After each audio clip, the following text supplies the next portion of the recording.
Hello students, मैं doctor Hansa Lunayach, associate professor geography, government girls college Chomu से। आज हम भारत के भूगोल जो पेपर आपके बीए पार्ट 3 में चलता है उसमें भारत के भूआकृतिक प्रदेशों में से उत्तर भारत के विशाल मैदान के प्रादेशिक विभाजन का अध्ययन करेंगे। इससे पहले वाले वीडियो में हम उत्तर भारत के विशाल मैदान या हम इसे इंडो गैंजेटिक प्लेन्स भी कह सकते हैं, उसके अंतर्गत हमने जो इस विशाल मैदान की स्थलाकृतियाँ हैं उनके बारे में अध्ययन किया था। तो आज हम इस विशाल मैदान की प्रादेशिक विभाजन के बारे में अध्ययन करेंगे। सबसे पहले तो मैं आपको एक मैप दिखाना चाहूँगी कि ये जो मैप है इसके अंदर जितना भी ऑरेंज कलर का पोर्शन है ये विशाल मैदान का भाग है। इसका विस्तार हम देख सकते हैं। पश्चिम में पंजाब, हरियाणा, राजस्थान से लेकर पूरब में असम, मेघालय और इन भागों में भी और पश्चिम बंगाल तक है। एक दूसरा मैप आप और देखिए, इसमें भी सारी नदियों का हिसाब से इस मैदानी भाग के विस्तार को दर्शाया गया है। राजस्थान का मैदान, पंजाब का मैदान, ये गंगा वाला भाग और यहाँ पे ये ब्रह्मपुत्र और गंगा का डेल्टाई क्षेत्र। इसे हम इंडो गैंजेटिक ब्रह्मपुत्र प्लेन्स यानी सिंधु गंगा ब्रह्मपुत्र मैदान के नाम से भी जानते हैं। क्यों जानते हैं ये हम पहले भी डिस्कस कर चुके हैं कि ये इस मैदानी भाग का निर्माण सिंधु गंगा व ब्रह्मपुत्र व उनकी सहायक नदियों द्वारा लाए गए निक्षेपों के जमाव से हुआ है। यानी इंडस, गंगा और ब्रह्मपुत्र व इनकी जो ट्रिब्यूटरीज हैं उनके द्वारा लाए गए सेडिमेंटेशन से इस मैदानी भाग का निर्माण हुआ है। ये जो तीसरा मैप है इसमें भी ये ग्रीन पोर्शन में जो है ये सारा गंगा ब्रह्मपुत्र का मैदानी भाग को ही दर्शाया गया है। ये उत्तरी भारत का जो मैदान है ये हिमालय के दक्षिण में है और इसका पूरब से पश्चिम तक जो फैलाव है, जो ये फैलाव जो दिख रहा है ये लगभग 2400 किलोमीटर लंबा है। इस विशाल मैदानी भाग की जो चौड़ाई है वो 250 से 500 मीटर के मध्य है और इसका कुल क्षेत्रफल लगभग 7 लाख वर्ग किलोमीटर है। विशाल मैदान की सबसे कम चौड़ाई पूर्वी भाग में मिलती है और यह एक समतल मैदानी भाग है जहां पर्वत ना के बराबर पाए जाते हैं।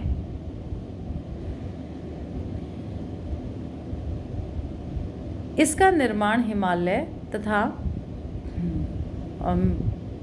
दक्षिणी पठार से आने वाली नदियों के निक्षेपण की क्रिया से हुआ है। इस मैदान में जो जलोढ़ निक्षेपों की मोटाई है वो 2000 मीटर से भी अधिक है। यह विशाल मैदान 4 उप विभागों में भी विभक्त है, यानी इसका प्रादेशिक विभाजन भी हुआ है, जिनमें सबसे पहला है पंजाब का मैदान, दूसरा राजस्थान का मैदान, तीसरे नंबर पे आता है गंगा का मैदान और चौथा नंबर है ब्रह्मपुत्र का मैदान। आइए अब हम इस प्रादेशिक विभाजन का विस्तार से वर्णन या डिस्कस करते हैं हम इसको। सबसे पहले हम लेते हैं पंजाब के मैदान को। देखिए, उत्तरी विशाल मैदान का ये सबसे पश्चिमी भाग है और ये 5 प्रमुख नदियों झेलम, चिनाब, रावी, सतलुज और व्यास का जल प्राप्त करने के कारण इसे पंजाब कहा जाता है। यानी 5 नदियों का जो जल है वो इस मैदानी भाग में प्रवाहित होता है। पंजाब के मैदान को हम पंजाब हरियाणा का मैदान भी कहते हैं। इस मैदानी भाग का कुल क्षेत्रफल 1.75 लाख वर्ग किलोमीटर है। उत्तर पूर्व से दक्षिण पश्चिम दिशा में इस मैदान की लंबाई 640 किलोमीटर है और पूरब से पश्चिम में इसकी चौड़ाई 300 किलोमीटर है। इसका विस्तार पंजाब, हरियाणा और दिल्ली में पाया जाता है। यहाँ जो हमारा विशाल मैदानी भाग है उसकी समुद्र तल से जो औसत ऊंचाई है वो 250 मीटर के आसपास है। सतलज, व्यास, रावी, चिनाब व झेलम, ये जो नदियां हैं ये 5 नदियों द्वारा बनाया गया यह मैदान है। और ये मैदान, इस मैदान की दूसरी विशेषता यह है कि ये दोआबों से बना हुआ मैदान है। अब ये दोआब क्या होते हैं? देखिए, दोआब जो है वो 2 नदियों के बीच के क्षेत्र को कहा जाता है, यानी 2 नदियों के बीच का जो समतल मैदानी भाग है उसे हम दोआब कहते हैं। पंजाब, हरियाणा के मैदान में 5 दोआब हमें पाए जाते हैं। पहला है बिस्त जालंधर दोआब। ये जो दोआब वाला भाग है ये ब्यास व सतलज नदियों के मध्य स्थित है। ब्यास और सतलज नदियों के मध्य स्थित होने के कारण इसे हम बिस्त जालंधर दोआब कहते हैं। दूसरा दोआब है बारी दोआब। यह बारी दोआब जो है वो व्यास व रावी नदियों के बीच स्थित है। तीसरा है रेचना दोआब। यह रावी और चिनाब के मध्य स्थित है। चौथा है चाज दोआब। यह चाज दोआब चिनाब व झेलम नदियों के बीच स्थित भाग है। और छठा है सिंध सागर दोआब। यह झेलम, चिनाब एवं सिंधु नदियों के बीच स्थित भाग है। इस मैदानी भाग में कुछ स्थानों पर नदियों द्वारा अपरदन के कारण बड़ी संख्या में गड्ढे कर दिए गए हैं। इन गड्ढों को स्थानीय भाषा में चोक कहा जाता है। घाघरा तथा यमुना नदियों के मैदानी भाग को हरियाणा का मैदान के नाम से पुकारा जाता है। यह भाग सतलज व यमुना नदियों के बीच जल विभाजक का कार्य भी करता है। दूसरे शब्दों में हम कह सकते हैं कि सतलज इस मैदान की प्रमुख नदी है। सतलज के नाम पर इसे सतलुज का मैदान भी कहा जाता है। दिल्ली पहाड़ी या सरयंद जल विभाजक द्वारा यह गंगा मैदान से अलग होता है जो अब पाकिस्तान में पड़ गया है। यहाँ नहरों का जाल बिछा हुआ है। पंजाब, हरियाणा के मैदान के बाद आता है राजस्थान का मैदान। देखिए, इसका विस्तार मुख्य रूप से राजस्थान के पश्चिमी भाग में अरावली पहाड़ियों से भारत पाकिस्तान सीमा तक है। उत्तर पूर्व से दक्षिण पश्चिम दिशा में राजस्थान के मैदान की लंबाई 640 किलोमीटर है और इसकी जो औसत चौड़ाई है वो लगभग 300 किलोमीटर है। इसका क्षेत्रफल भी लगभग 1.75 लाख वर्ग किलोमीटर है। इस मैदान को हम 2 उपभागों में विभक्त कर सकते हैं। पहला भाग मरुस्थलीय क्षेत्र है जो मारवाड़ का अंग है और यहाँ पर बालू रेत अधिक पाई जाती है। साथ ही साथ यहाँ पर बालू का स्तूप यानी रेत के टीले अधिक संख्या में हमें देखने को मिलते हैं। कहीं कहीं पर धरातलीय भाग में नीस, सिस्ट और ग्रेनाइट चट्टानों के उभार भी पाए जाते हैं। विशेष रूप से जैसलमेर शहर के आसपास का जो क्षेत्र है वो एक पथरीले उभारों से निर्मित क्षेत्र है। ये मरुस्थलीय जो मरुस्थली का जो मैदान है, यह मुख्यतः शुष्क भाग है और वार्षिक वर्षा यहाँ पर 25 सेंटीमीटर से भी कम होती है। राजस्थान के मैदान का दूसरा उपभाग राजस्थान बांगड़ प्रदेश है। यह उत्तर पूर्व से दक्षिण पश्चिम दिशा में विस्तृत क्षेत्र है और इसकी मुख्य जो नदी है वो लूनी नदी है। इस क्षेत्र में भी रेत के टीलों का विस्तार हमें पाया जाता है। लूनी यहाँ की ये जो मैदानी भाग है इसकी एकमात्र नदी है और इस क्षेत्र में खारे पानी की अनेक झीलें पाई जाती हैं, जिनमें सांभर झील, डीडवाना, डेगाना, कुचामन आदि प्रमुख हैं। अब राजस्थान के मैदान के बाद हम चलते हैं गंगा के मैदान की ओर।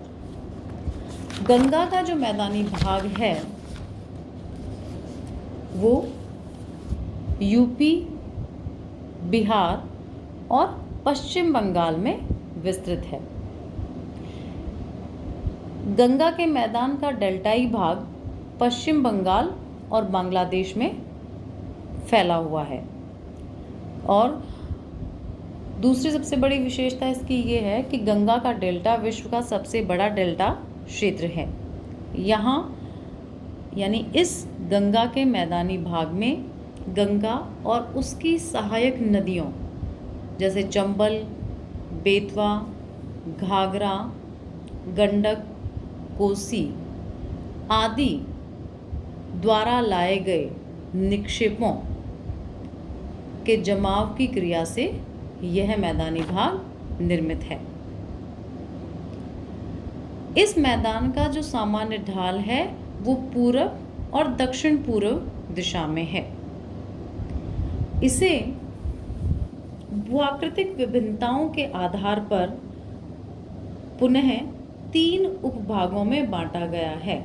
जैसे राजस्थान के मैदान को मरुस्थली और राजस्थान बांगड़ 2 उपभागों में बांटा गया है, वैसे ही गंगा का जो मैदानी भाग है उसे 3 उपभागों में बांटा गया है। आइए हम देखते हैं कि 3 उपभाग कौन कौन से हैं। देखिए, पहला जो उपभाग है गंगा के मैदान का वो है ऊपरी गंगा मैदान। इस मैदान की उत्तरी सीमा शिवालिक की पहाड़ियों और दक्षिणी सीमा जो हमारा प्रायद्वीपीय पठार है वहाँ तथा पश्चिमी सीमा यमुना नदी द्वारा निर्मित होती है।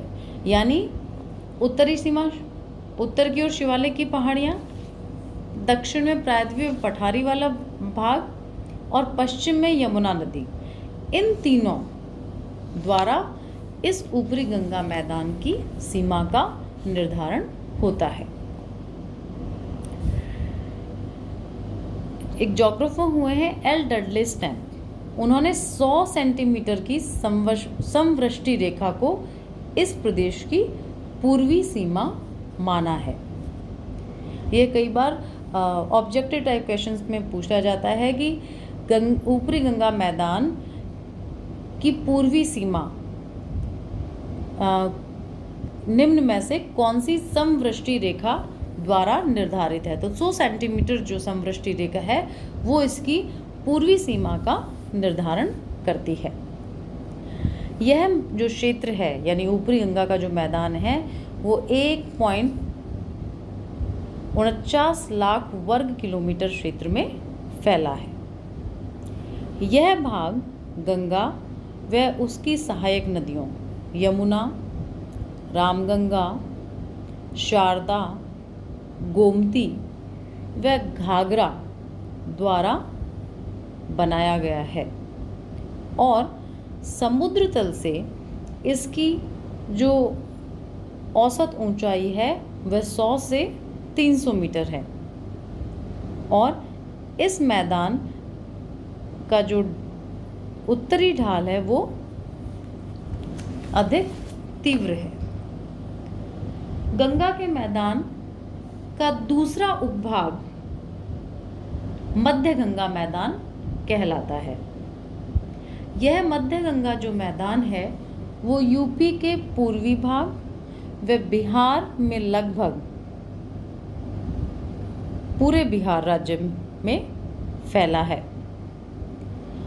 पूरब से पश्चिम में इस मध्य गंगा मैदान की जो लंबाई है वो 600 किलोमीटर है और उत्तर से दक्षिण दिशा में इसकी चौड़ाई लगभग 300 किलोमीटर के आसपास है।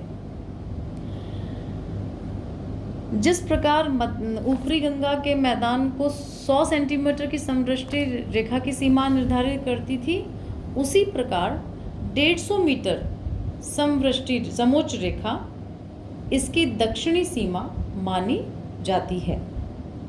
इस मैदानी भाग की औसत ऊंचाई 75 से 150 मीटर के मध्य है और इस मैदान में घाघरा, गंडक, कोसी आदि नदियां प्रवाहित होती हैं।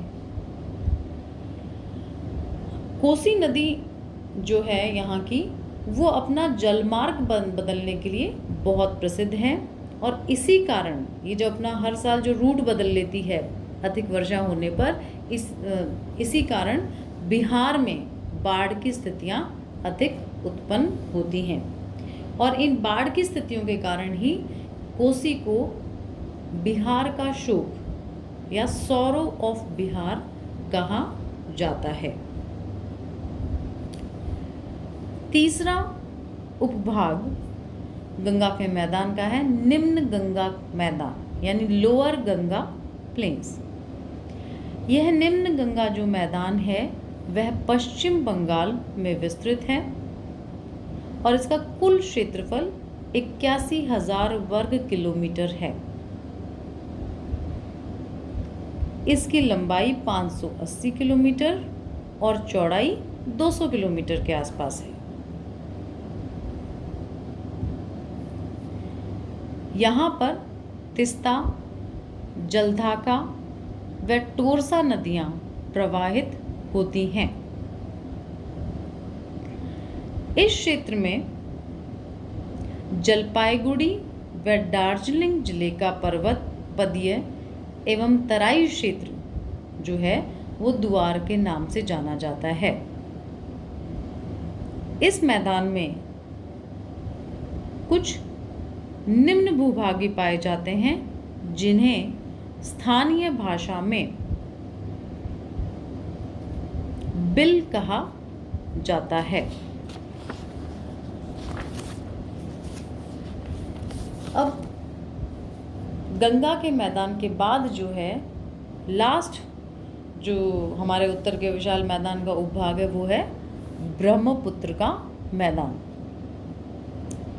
देखिए, यह जो ब्रह्मपुत्र का मैदान है यह उत्तरी विशाल मैदान का सबसे पूर्वी भाग है और इसका जो ढाल है वो पूरब से पश्चिम की ओर है। यह मैदान लगभग 600 किलोमीटर लंबा और 100 किलोमीटर चौड़ा है और इसकी जो सामान्य ऊंचाई है वो 150 मीटर है।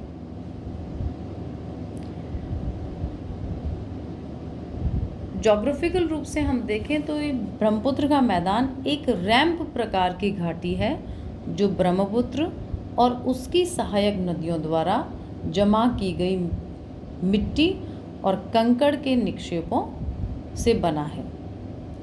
इस मैदानी भाग में भी भीषण बाढ़ आती रहती है और जो कि यहाँ पर काफ़ी क्षति पहुँचाती है।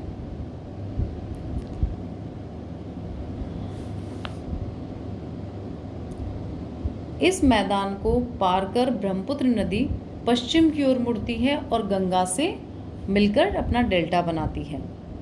गंगा ब्रह्मपुत्र की ये संयुक्त धारा है उसे हम मेघना कहते हैं।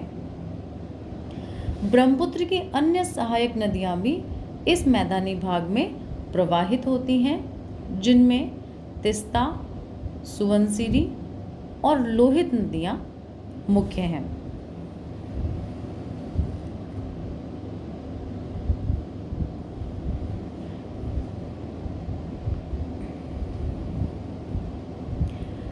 तो ये अपना गंगा ब्रह्मपुत्र के मैदानी भाग का टॉपिक था।